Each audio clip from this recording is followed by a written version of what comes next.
Our tech difficulties. So we're back, and I want to just reintroduce, just for anyone that's just now logging on and watching Bright Minded, reintroduce my first guest, Tia Oros Peters, CEO of Seventh Generation Fund for Indigenous Peoples. Tia Oros Peters is the CEO of the Seventh Generation Fund for Indigenous Peoples, which is a nonprofit organization fighting for indigenous communities, not just in America, but around the world. Tia holds a BA in Law and Society from UC Santa Barbara and an MFA in Creative Writing from Antioch University, and is a mother, grandmother, writer, and cultural artist. Tia is committed to Indigenous peoples' self-determination and liberation from settler colonialism through grassroots empowerment and action. The Seventh Generation Fund for Indigenous Peoples also works to secure Native peoples access to clean water, health care, healthy food, and more. Basic human rights which too many Indigenous peoples still lack consistent access to. So I'm excited to connect Tia, and I want to thank her so much for taking her time to be on Bright Minded.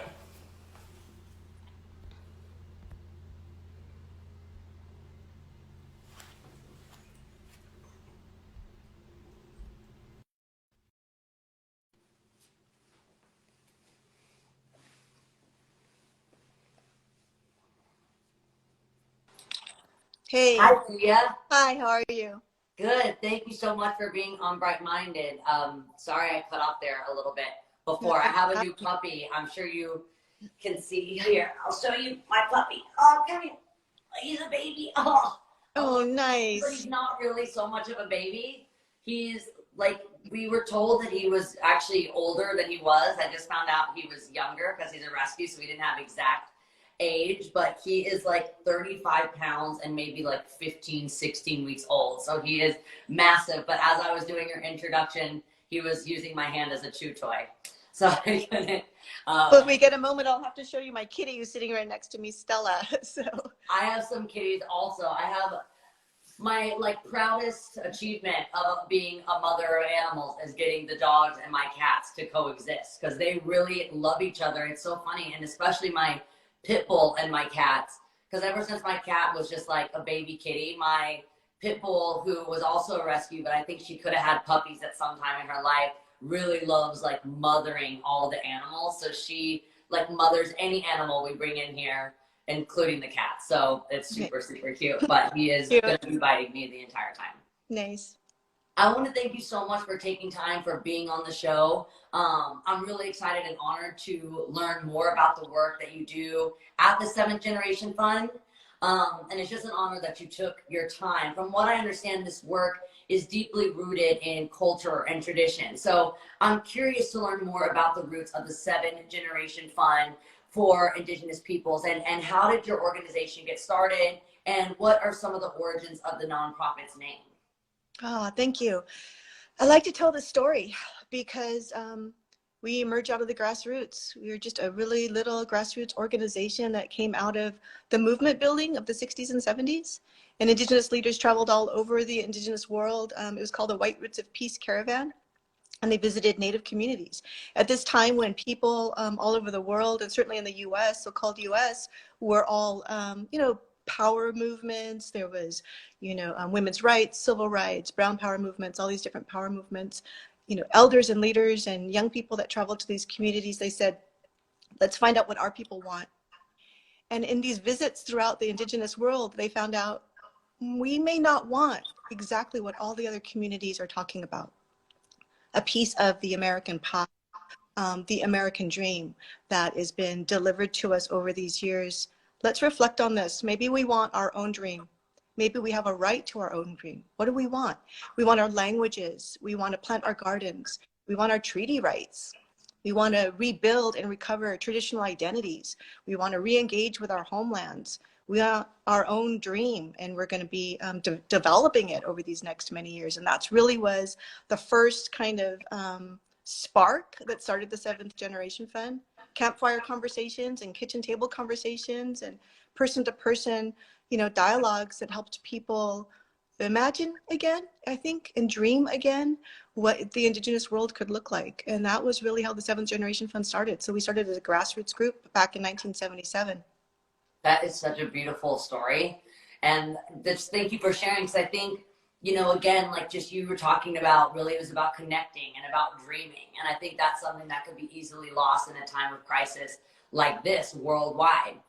People feeling like they're giving up, or their spirits being broken, or just stop dreaming. And we talked a lot on this show, like throughout the past few weeks, of the world before COVID-19 and how that isn't the world that we want to step back into. We want to step into a more connected world, because right now, I guess, us being kind of forced to disconnect from each other and to miss that connection and to realize how important that really is, and how we didn't appreciate it maybe in our lives before. And now you and I connecting in ways that we may have never. You know, this is a time that's actually, if you use it properly, can bring people together, rather than kind of focus on the way that it is keeping us apart. Also, it gives us so much time to learn and to read and to also get passionate about things. You know, right now it's time to learn about things that you're passionate about, and like you, and you can say, hey, this is what's important to me. I want to protect this vulnerable population. And so I want to start my own foundation, or I want to start doing live streams, connecting with different people. So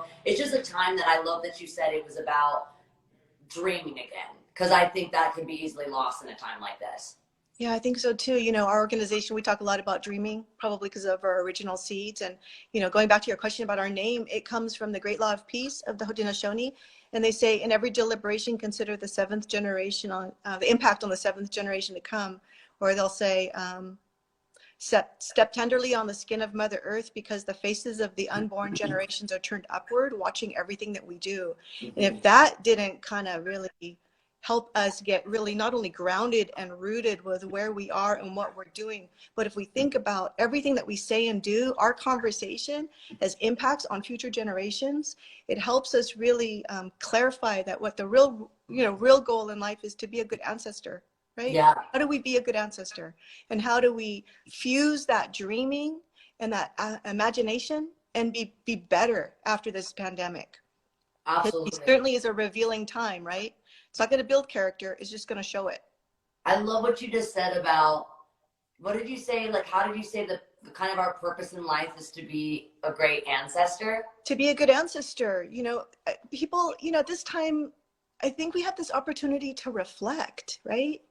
We have this opportunity to reflect. Some of us who have privilege really are able to sit in our homes and able to get groceries and do things like this. And most of the world is not in that situation. Yeah. Many people are stressed. Many people can't access water. Many people can't access food, basic necessities. And that isn't just in times, this isn't just in this time. Right. That isn't just in COVID-19. That's all year round. That some people's entire lives is paycheck to paycheck, wondering when you're going to be able to get access to clean water, get the food that you need, and the healthy and nutritious food that you need. So this is just something that's being brought to a lot of our attentions and a little bit closer into our accessible consciousness and our ideas. Usually we're so busy with our lives and our schedule and our kind of modern way of living that we forget about the little necessities.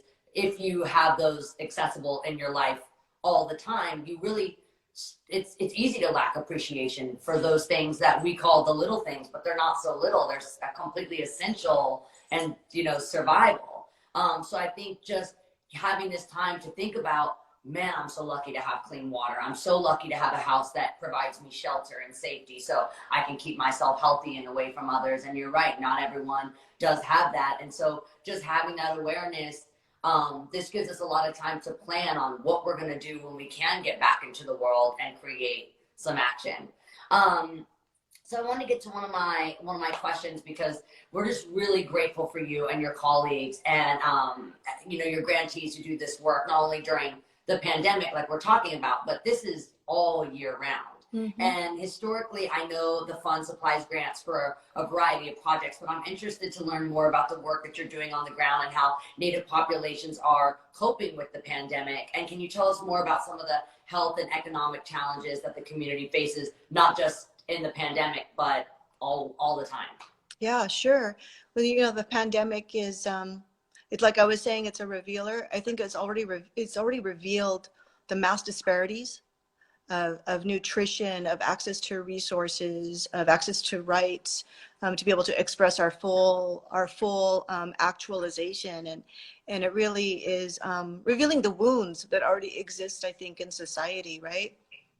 Some of the, I'm so inspired by the grassroots communities that we work with. We're a grassroots organization, or became, grew from one 43 years ago. But really, our people are so nimble and so capable and inherently powerful that immediately that the pandemic began to be show itself. Even before cases were in Indian country, Indigenous communities took action and began to organize ourselves, mostly in village or regionally, right? So a lot of people are in village settings, even including here in the so-called U.S. And so people have been organizing things like food drives and delivering food to vulnerable community members, particularly elders. I'm thinking about in Africa, our partner, the Indigenous Peoples of Africa Coordinating Committee, EPAC, which is coordinating young people to work with the Maasai communities, with 1,000 of the most vulnerable communities amongst 30,000 Maasai, and activating their young people to learn how to make hand sanitizer and to distribute food and hand sanitizer. We forget sometimes in the so-called Western world that a lot of people don't have running water, including here in the US. People have to haul water. Indigenous women in some places have to walk 5 to 10 miles just to get one bucket of water. So in places where there is no running water, to wash one's hands is, for 20 seconds and happy birthday to me and all that business, is almost out of the question. So hand sanitizer in places that are really stressed for water. Food systems have already begun to break down all over the indigenous world. And so in Africa, they're really moving things in these little villages all over Kenya amongst the Maasai. I wanted to ask you, you just mentioned so many things that is needed. What's the best way if people watching right now are inspired by you, inspired by what you're doing, and they want to get involved? How would I tell everyone watching right now to get involved and be a part of the changes that you're trying to make and to supply things like sanitizer or food or water?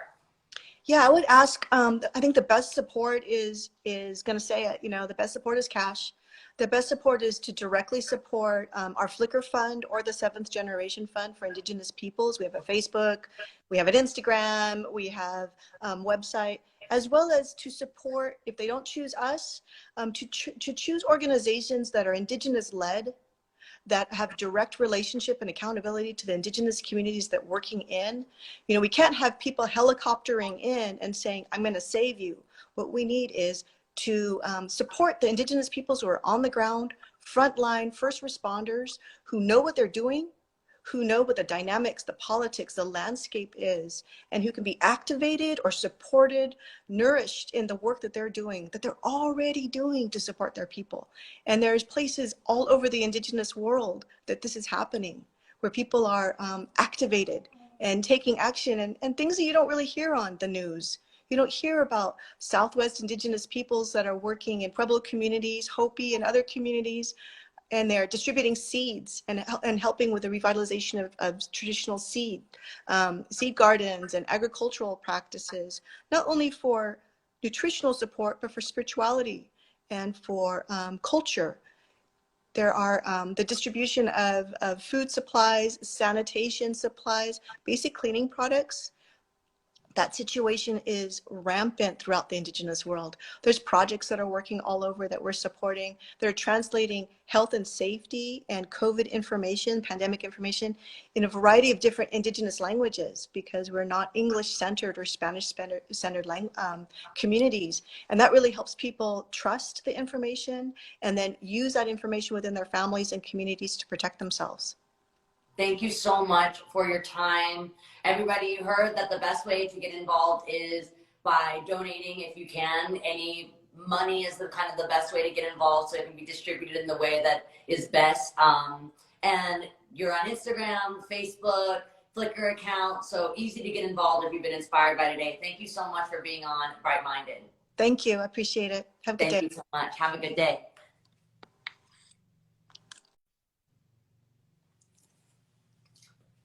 So cool. So I would love for anyone that was inspired by that conversation to get involved. If you can, Okay. All right, so my second guest, Shirley Raines, is the founder of Beauty to the Streets. I am so excited for the next guest because you may have seen her on the news or on Twitter recently. But Shirley has been serving the homeless on Skid Row in Los Angeles way before the pandemic. And what I love about Shirley's work is that she focuses so much on connection, spending time in conversation with people, and being able to build relationships with each other. So I want to get Shirley on and have her tell us more about her work and what she's seeing on the front lines in LA. Oops.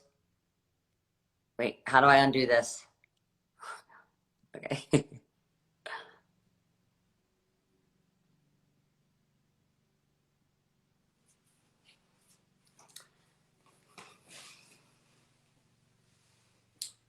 All right, Shirley. Oh, hey y'all! Hi. How y'all doing? I'm so nervous, girl. How you doing? Do not be nervous at all. No, I'm surrounded. I'm like so happy to talk to you. I should be nervous to talk to you. All the work that you do. By the way, your makeup is it. Thank you, child. I got my glasses on, Miley, because I'm old and I can't see, but I gotta wear them while I talk to you. I love the makeup. Thank you. I love. You know what's so great about doing Bright Minded that I really love is it gives me a reason to like get up in the morning, put my face on, put my clothes on, feel like even though I'm, safely keeping myself at a distance in my home, I'm getting to connect with people like yourself that are doing so much, not just during this time of crisis, but all year round. What you're doing is amazing. And it's just inspiring me, right now, because I've had this time to connect and learn about more organizers and people that are doing incredible work. I just can't wait for all of us to connect like in that real world time, but also knowing that we don't have to wait, that everyone watching right now can get involved in their own way. Absolutely. And so I just look forward to you kind of telling everyone, luckily I'm here in LA, so we have a chance to connect. Yes. IRL at some time. Yes. But for right now, safely staying, at each other's distance. But for those around the world, knowing that they can do this in their own communities. The way that you started, Beauty to the Streets is just like so inspiring because this is something that people watching right now can do in their communities as well. Absolutely. So I want to talk about your nonprofit, Beauty to the Streets. Can you tell us exactly about the organization, where you work, who you serve, and how did you decide to start Beauty to the Streets? Okay, well, well, first of all, thank you for having me on, girl. We really appreciate it. Beauty to the Streets is a nonprofit that services Skid Row and the back streets of Los Angeles, California. I started the nonprofit about 3 years ago. I started serving the homeless. I have 6 children, 5 living. I buried my first child. After that, I broke. I was emotionally just destroyed inside, came down with panic disorder, anxiety attacks, had to start taking Prozac. And I just needed to make some kind of sense of this pain that I was feeling and I was carrying around in my life. Like, what is this loss for? What is this pain for? I can't sit here and keep feeling sorry for myself. So what am I supposed to do with all of this pain and hurt? My journey, I'm trying to find something to heal me, led to feeding the homeless with another nonprofit, Polly's Project. And when I went out there, the queens were more interested in my hair and my makeup. They were like, oh, we love your hair and your makeup. I'm like, oh, thank you, queen. I was doing the back streets, the transgender area, and just everything. And, I don't know what it was, but it was an organic connection. As soon as I went out there, I'm like, oh, wow, they're broken just like me. Wow, they need help just like I needed help. And I didn't know how to help myself. I couldn't save my child, but I thought, well, maybe I can give something to these people who are still living instead of continuing mourning the dead. Let me work on the people that are still here and living. And so I began to take out make hair color that I had left over at home. I cashed in 4,000 points at Sephora, started taking the eyelashes out, still serving with this. I am obsessed with you. Really? This is amazing. This is amazing. Girl, I had all these points. I got those little bitty bottles of like mascara and started taking it out. And then they started knowing me as the makeup lady. And when I would go back, they were like, they didn't have their hair color, but their face was beat. I'm like, okay, you're like a makeup fairy. You're like just dropping these like amazing, like just so amazing. Because I'm sure so many people that's just to stop you that have things like that you could use, that you could be donating at this once it's safe to. That's just amazing. Yes.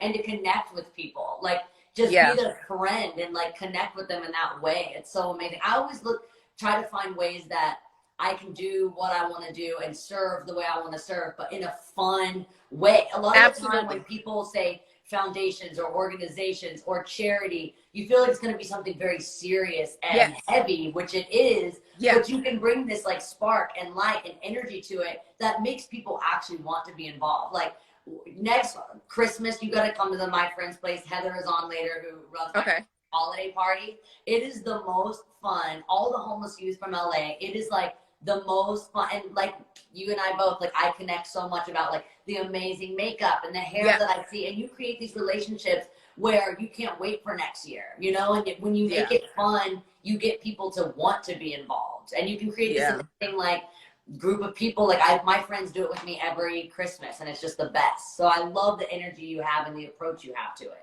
Oh, thank you. What's an organic connection? You know, I mean, what woman doesn't feel good when you put on makeup despite your circumstances? You know, heartbreak or loss of a job or problems at home. If you have a best friend, the first thing she's going to suggest is, let's go get our hair done. Let's go get our nails done. Let's go put on, you know, try on some makeup at Sephora or something. So when I went out to the streets, it was really an enlightening experience for myself, because I'm like, oh, y'all want makeup? Well, I could actually do that. You know, I couldn't get them off the street. I can't get housing. That's above me. I don't know how to do that, but I do know how to do makeup. I can help you color your hair.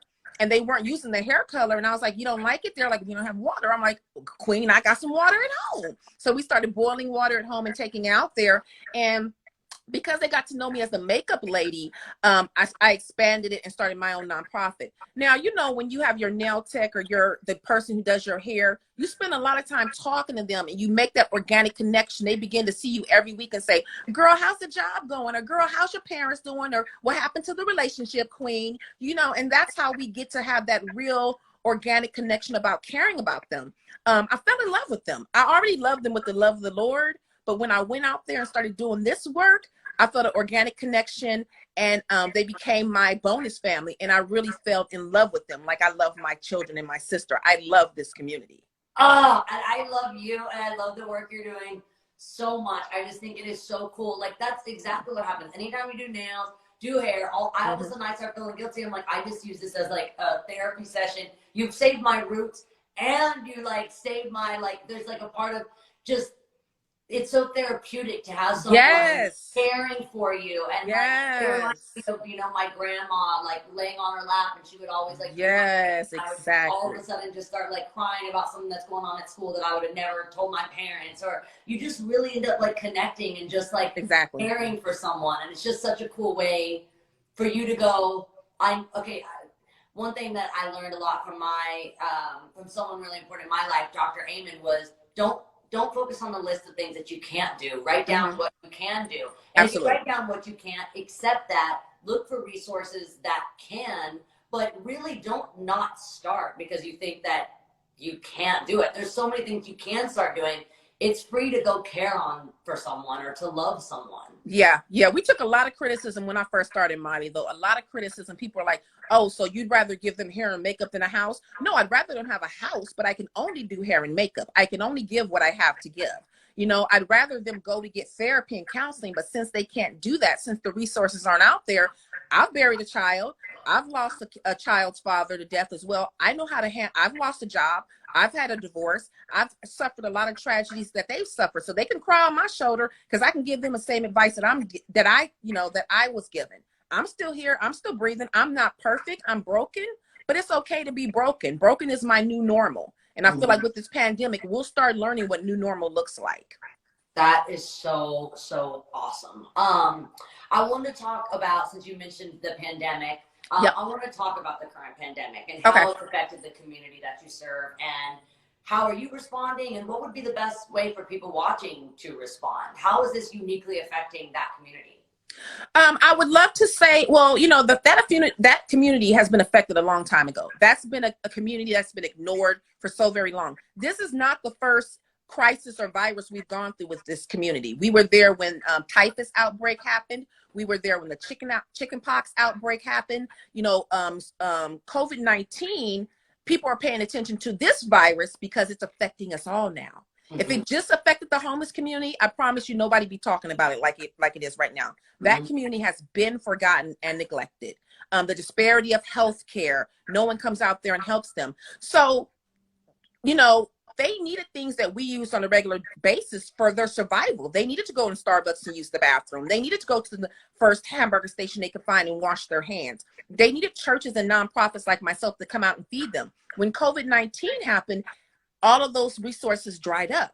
And the homeless don't have access to TV and radio like we do. They don't know what's going on. So they get up Saturday morning to go out and get resources and everything is closed and locked up. They're like, what's going on? And they got to hear through the grapevine, it's a flu out there. They have no education. They're being given no information, no flyers from the health department or anything. They were just completely blind. And they were like, everybody's missing. And so they started DMing me going, Shirley, where are you guys? Like, that would be so scary. It was scary, and they felt abandoned. And we were at home self-isolating and quarantining like the news told us to do.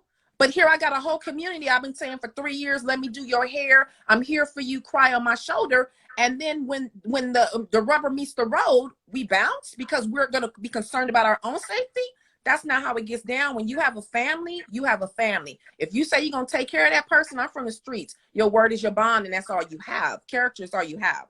Character is shown through times of crisis, not doing hair, not doing makeup, not loving them when times are easy. This is when the rubber meets the road and your character is shown.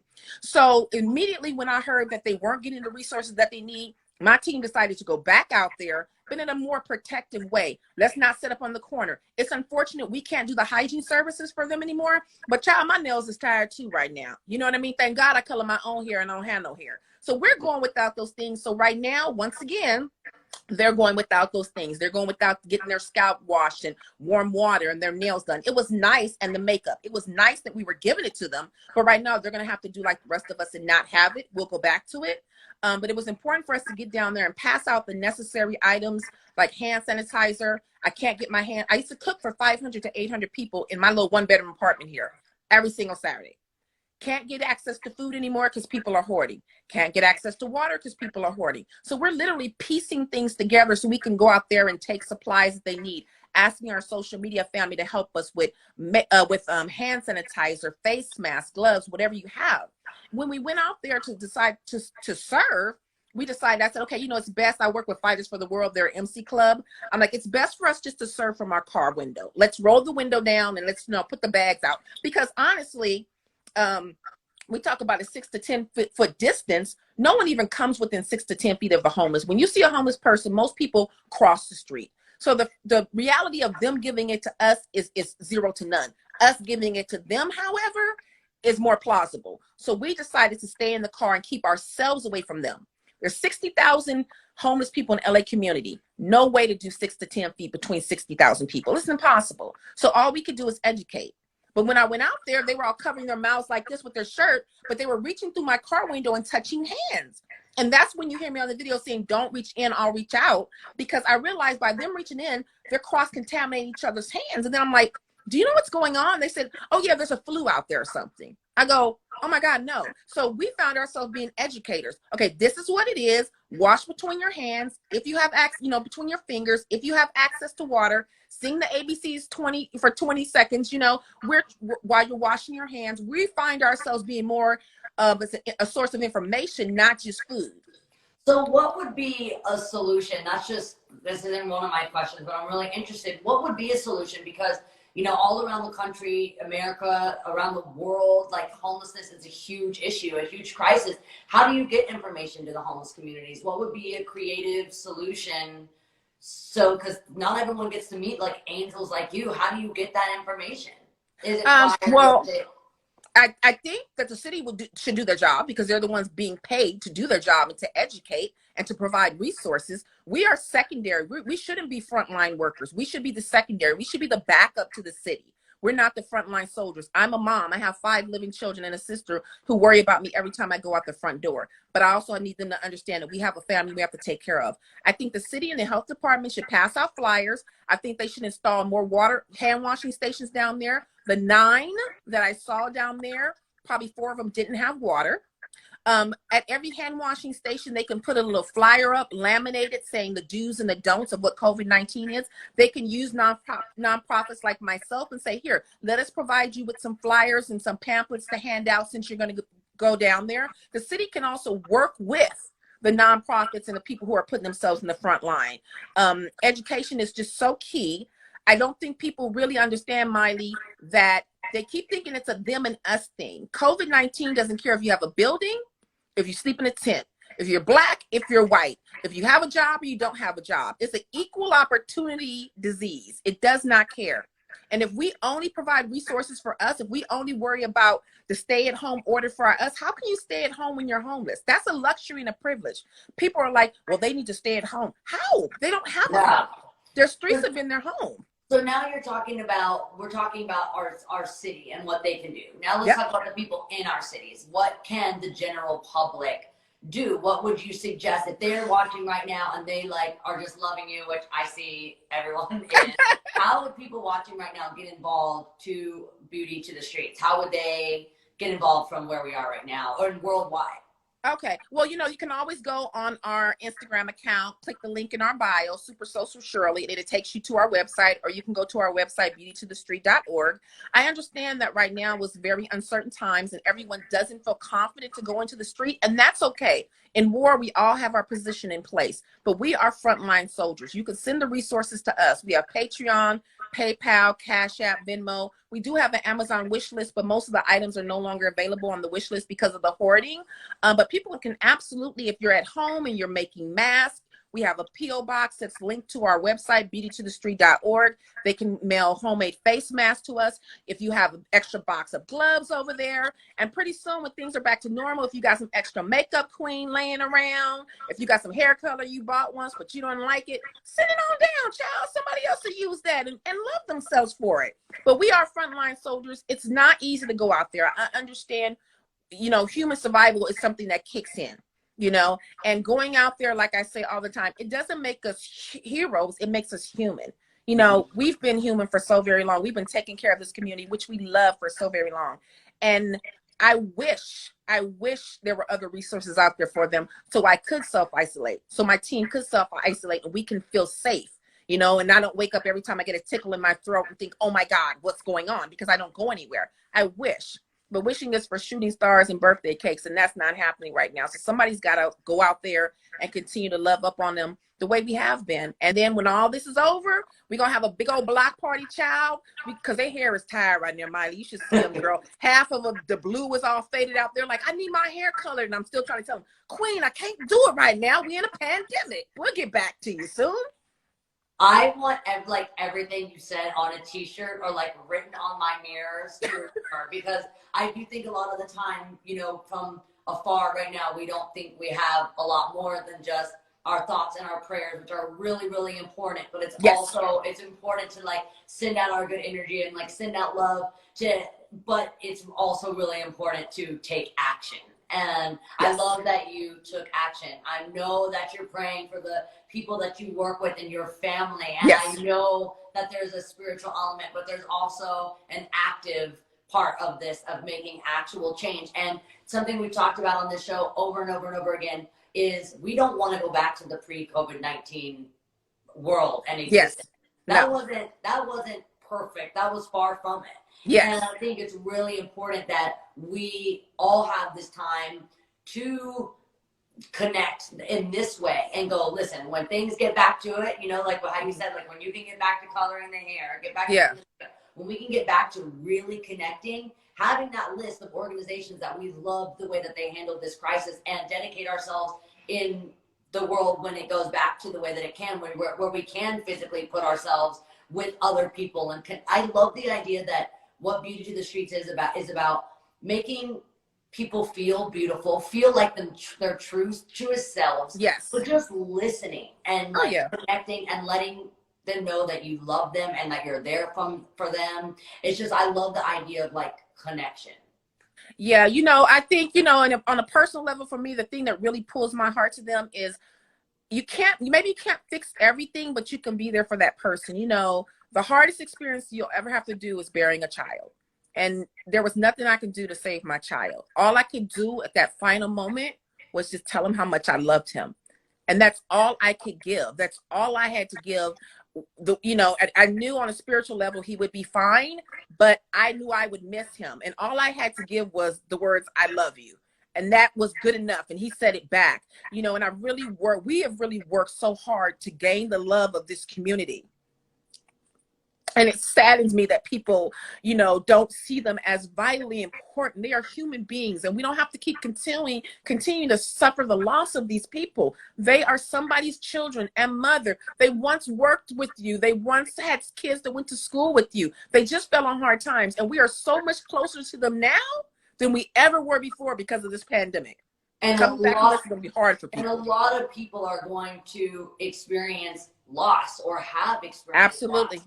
They Absolutely. will lose people that they've loved. And so, like you said, you have to take time for yourself to mourn, to feel it, to process. Yeah. So you can have this, like, the way that you said, okay, now I can't change that, but I can change how I'm living now. And I Correct. can honor their life by Correct. doing work in their name. And Correct. so I think for anyone watching right now that has someone that is sick or experiencing COVID-19 directly within their family or their friendship circle or partners, losing someone you love, it's so hard, but keeping their spirit here by honoring them and saving more lives is an incredible way to process pain. And so I just think you're such a light. I want to thank you so much for being on the show. Thank you so much for having me. I excited. love you. I cannot wait until I can get involved even more.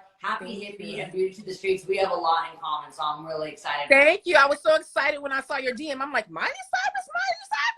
Oh my God, I was so excited. So thank you so much for the platform. Thank you for your awareness that you're bringing to the homeless community. And we do look forward to working with you when we get back to our new normal. I can't wait. Thank you so much. Okay, bye. Have a blessed one. Bye, guys.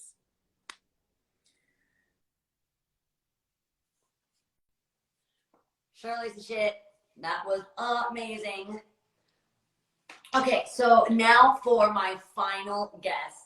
I am very excited because our last guest may even be familiar to some of you because we've been working together through Happy Hippie for almost 5 years, maybe even a little more. And I'm just so honored to have my friends Heather and Aaron from My Friend's Place with us today. Happy Hippie and My Friend's Place partnered up in 2014, and we've been helping support MFP's work with youth experiencing homelessness in Los Angeles. My Friend's Place has seen an increase in people coming for help in the past few weeks. So whether that's just for basic needs, items like food or clothing, support services, I'm really glad that Heather and Aaron have taken their time today to talk more about this pandemic and how it's affecting the youth that they serve and ways that we can help, and Happy if you can continue to help. So let's get Heather and Aaron connected now.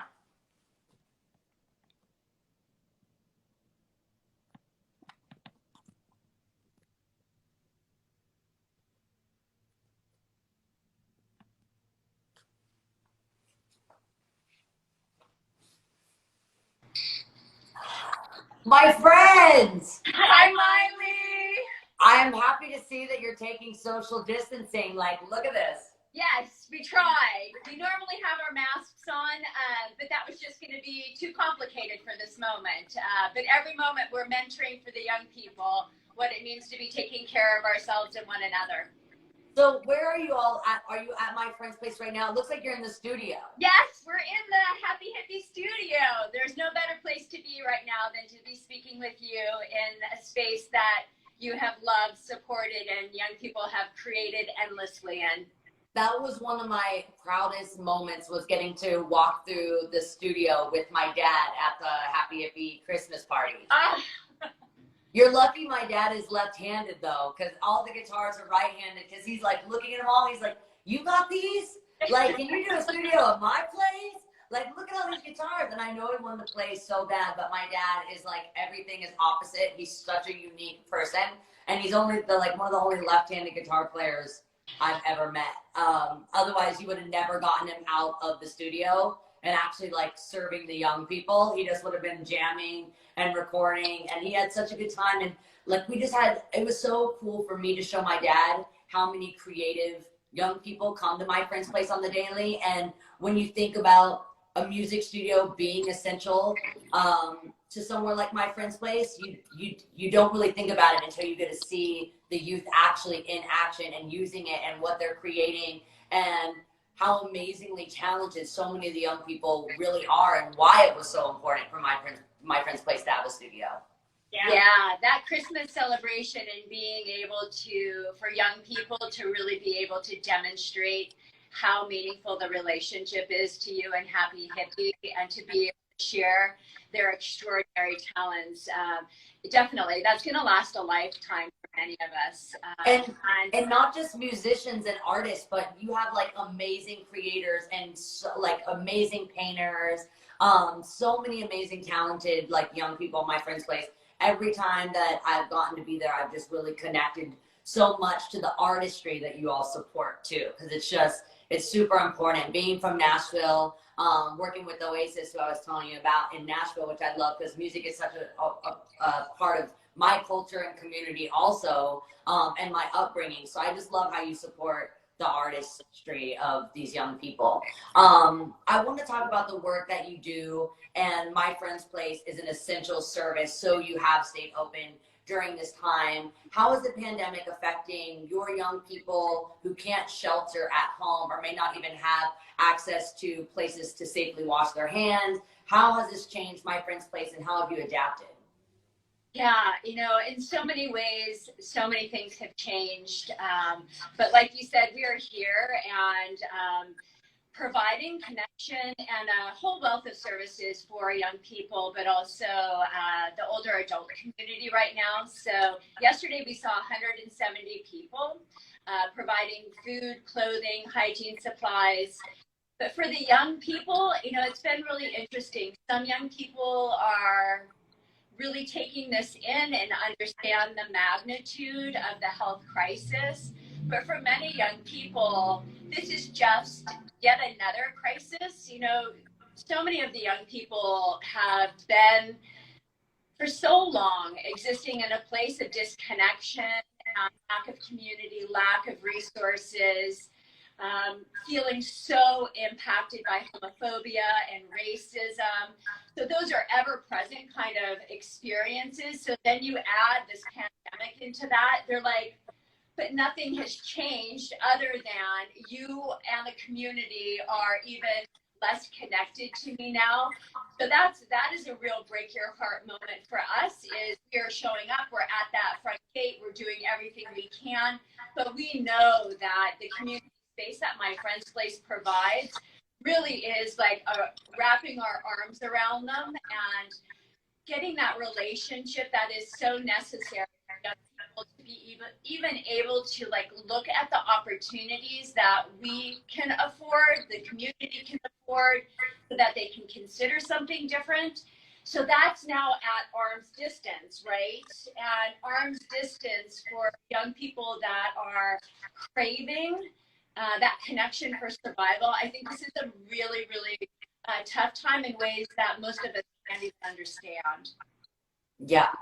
I wanted to, hold on one second. I think well, let me see if this is back. We're just freezing. I'm going to request me one more time. Okay, hang tight.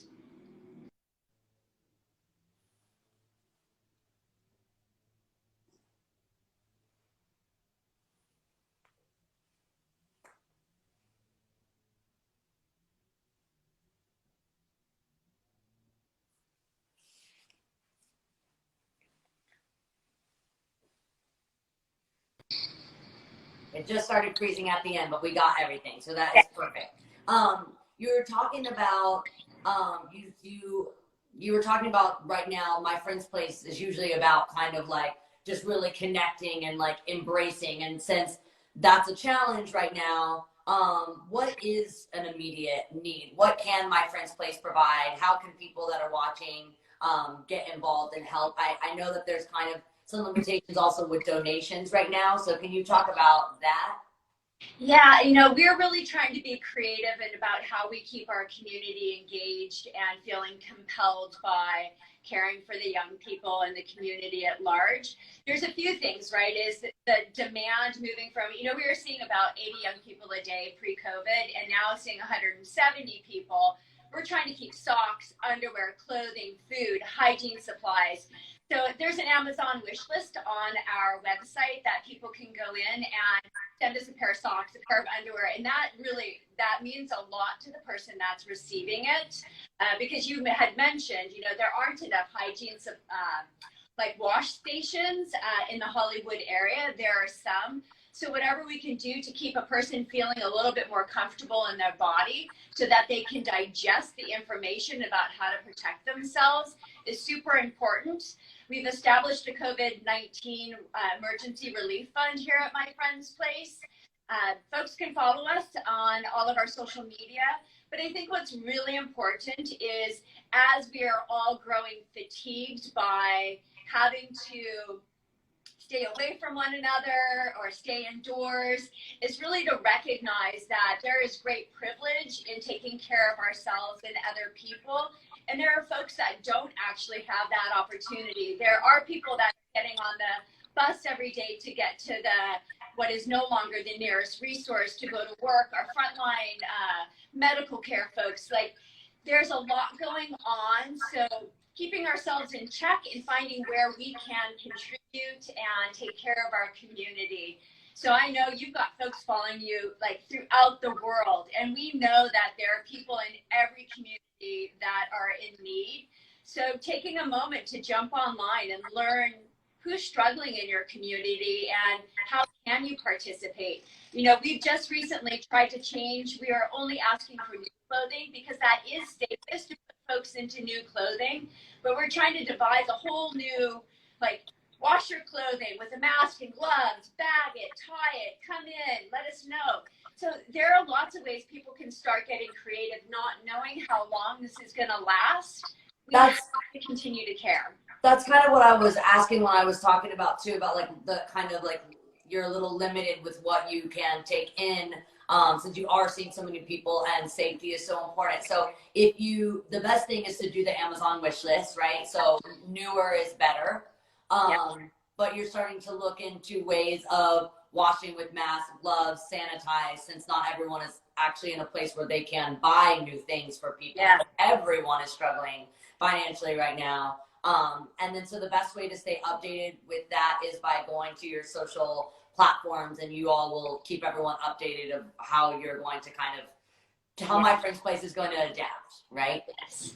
Because we're going to continue to have to adapt to meet the needs for an ever increasing number of people that are coming to the streets. You know, as folks are being discharged from jail, some folks don't have anywhere to go. You know, right thing to get them out of an institution that really you can't do the social distancing. But we already know there have been young people who have been released and don't have family to go back to, or families are way too concerned about bringing somebody into the environment that hasn't been tested. So by doing right by the collective does not always do right by the individual. And we're trying to figure out how we're going to pivot and how we're going to continue that care and that extension of care. I really think that makes a lot of sense, what you just said. That the individual is kind of, it's so easy to kind of focus on problems, especially problems that are worldwide and affecting everyone. You look at this like huge problem and you go, there's nothing I can do. But if you actually look at it as every person, that we were talking about this on the show a couple days ago, that there's so many numbers and so many statistics daily that you kind of start thinking in numbers, which then you lose connection. That every time you see a rising number of death or infection, that's a person, that's a loved one, that's a friend. And so it's really important for us to not think and feel in numbers, but in one at a time. Yeah, no, I so appreciate that, right? Is we're surrounded by, every day feels, I just say perilous, and the potential tragedy. And there are people who are watching right now who have already been impacted by that tragedy. So it's really important that we know that this is a super personal pandemic, and care for one another, do everything we can, and support those that are on the front lines to ensure that folks who don't have access and care and food are able to take care of themselves to the best of their ability. No more than now do we really understand how collectively connected we are. Absolutely. And now I'm really, really bad at surprises. So I'm getting to the part that I've been wanting to get to from the beginning. So you guys know how much I love you too. Aaron, thank you for being here so much. Heather, you and I have gotten to spend a lot of time together over the last few years. And they're just times that I really cherish, you know, from being in the My Friend's Place parking lot to being at like Variety Women in Power galas. So like we've really seen the full spectrum. And you were just like, people say goals, like someone you want to be like or someone you aspire to be like is goals. Like you are goals. You are really what it means, I think, to like live your best life, because your dedication is just inspiring and you're just a hero of mine in a major, major way. And the whole staff and the young people you serve have just made such an impact on my life.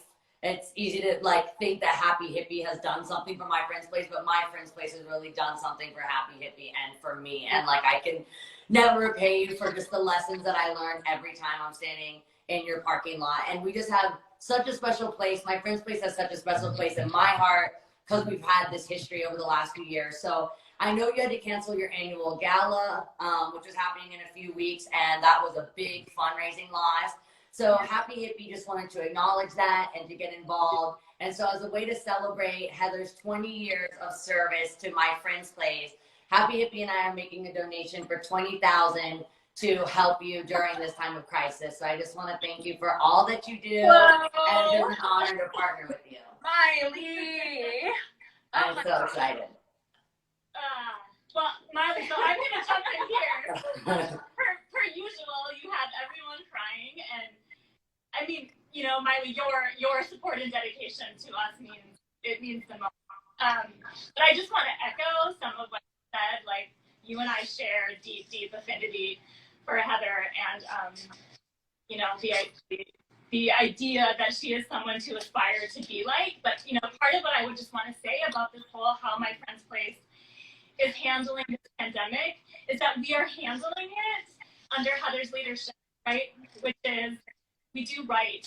At every opportunity, we just do right. And I think, right, it's hard sometimes to remember that there is going to be life after COVID-19. And if the question is, like, who do we want to be when we get out of this crisis? We want to be the organization, like you said, that people look to and say, wow, My Friend's Place under Heather's leadership really did right.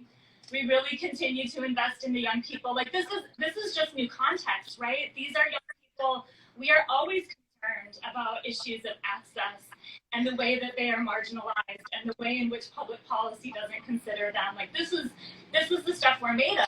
And we know safety and survival. This is kind of a different context to really appreciate all of that.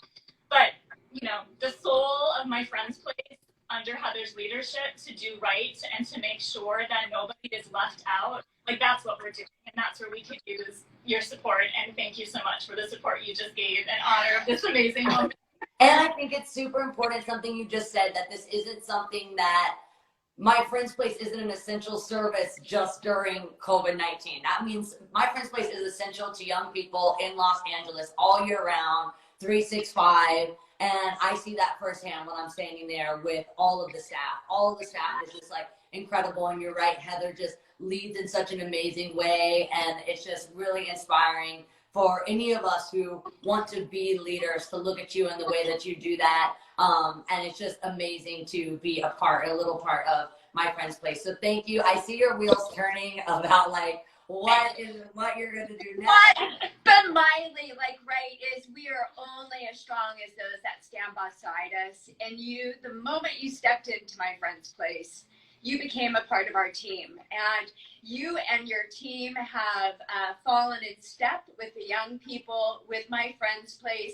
Your leadership now internationally is bringing attention and care to very vulnerable folks in the community. So this is not about me, it is about the we and what we as human beings really have the opportunity to do. So we are Happy Hippie. You are my friend's place, and we just totally love and adore. And thank you for your generosity of love and spirit, because this is us. Yes, and we are definitely one. So, you know, we never hesitate. We're always talking and never hesitate to tell me what you need. I can talk to my fans also who, like, I think what we've done from the beginning with My Friend's Place is Happy Hippie is allow my fans and for myself to see ourselves in the young people, to relate and to connect. And I think that's what we've really done from the beginning. I love what you said. It's not about me, it's about we. And a lot of these young people can be mirrors for ourselves. Like when I go to My Friend's Place, even though my life and my circumstances are so different from some of the kids standing in the parking lot, we're not really that different at all. Like our love of music is enough to connect us. A lot of, you know, people that you'll even see, I'm sure now are like very close, if not my age.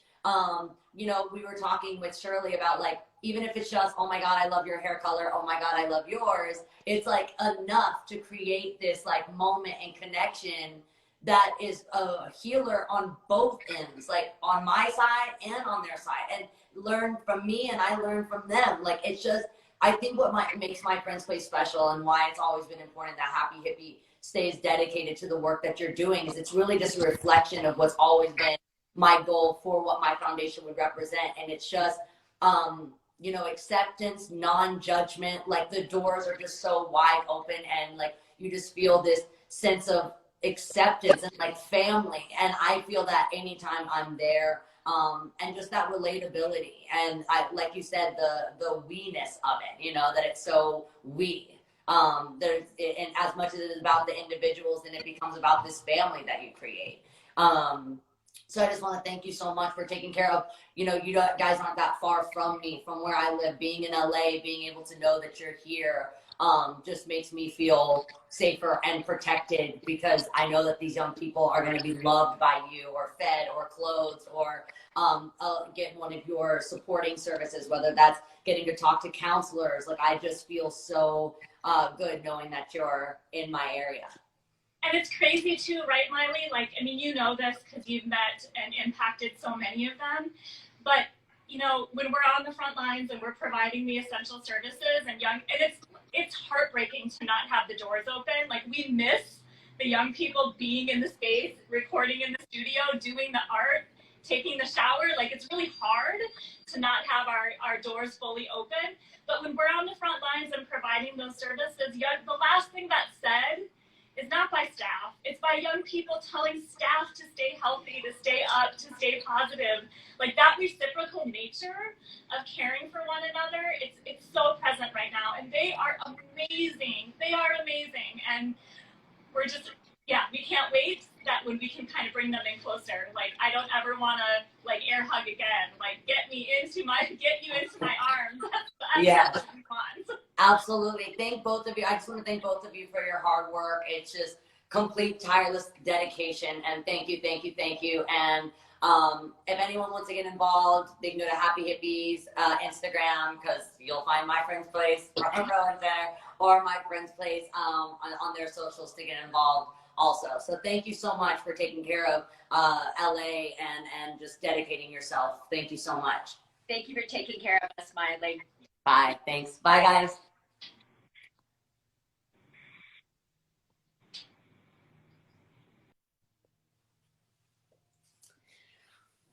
All right, everybody. Thank you so much for tuning in to Bright Minded. And please do what you can to support My Friend's Place, support Beauty to the Streets, and the 7th Generation Fund for Indigenous people, whether it's a dollar. Please support whether it's $1 or sharing their message. Just every bit helps, especially during this time. I look forward to seeing you tomorrow for Thursday's episode of Bright Minded Live with Miley. Bye, everyone.